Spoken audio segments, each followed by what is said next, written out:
kembali ke pertemanan saya sama Nani yang sudah cukup lama ya. Kita udah berteman, udah kenalan waktu reformasi.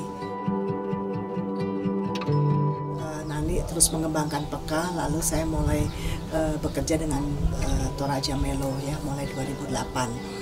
Dan Toraja Melo mulai bekerja dulu sendirian di Toraja, dan itu benar-benar saya dan Nina Yusuf, partner saya, adik saya, kita benar-benar keluar masuk kampung berduaan ya, ditemani oleh beberapa teman sih waktu itu, karena kami percaya kerja kami harus mulai dari memperkuat manusianya dulu, baru membicarakan tentang tenunnya gitu.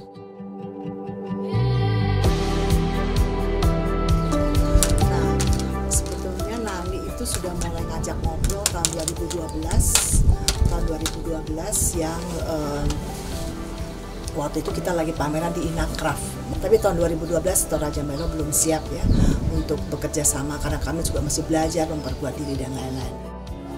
Salah satu tantangan yang dihadapi Peka dalam pemberdayaan perempuan kepala keluarga, khususnya untuk penguatan ekonominya, itu memperluas jaringan pasar dan rantai pasok ekonomi yang dikembangkan oleh Ibu Peka. Jadi Ibu Peka ini kan kebanyakan adalah produsen, tapi kemudian setelah pasar lokalnya terpenuhi, kemudian produksinya banyak, itu kita menghadapi kendala bagaimana memperluas pasarnya.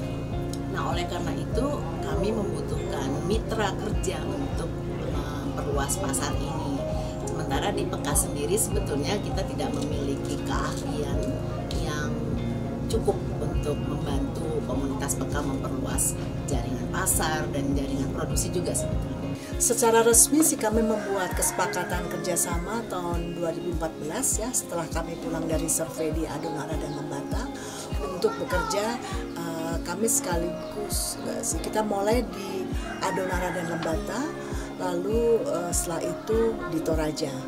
Itu 2014, 2015 lalu waktu Peka memang berencana untuk membuat wilayah baru di Sulawesi Barat, lalu kami masuk sama-sama di Mamasa.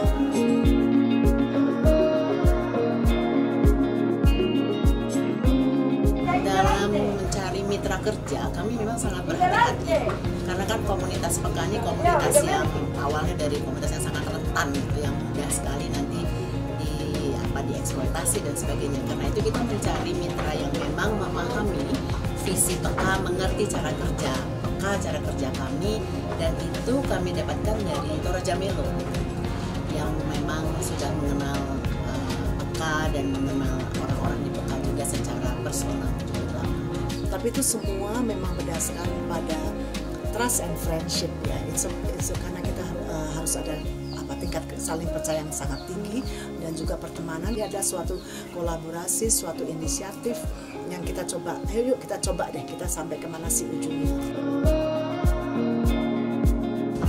Peka mulai bekerja sama dengan Toraja Melo itu tahun 2014. Waktu itu sebetulnya Toraja Melo meminta bantuan Peka untuk membantu mengembangkan koperasi di wilayah Toraja, di mana Toraja Melo sudah mulai bekerja.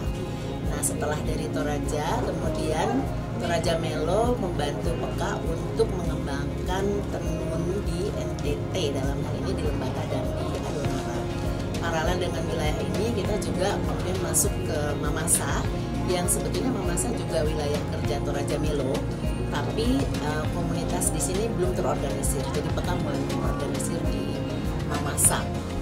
Jadi kalau di Adonara dan Lembata itu Peka mulai duluan, lalu Toraja Melo masuk.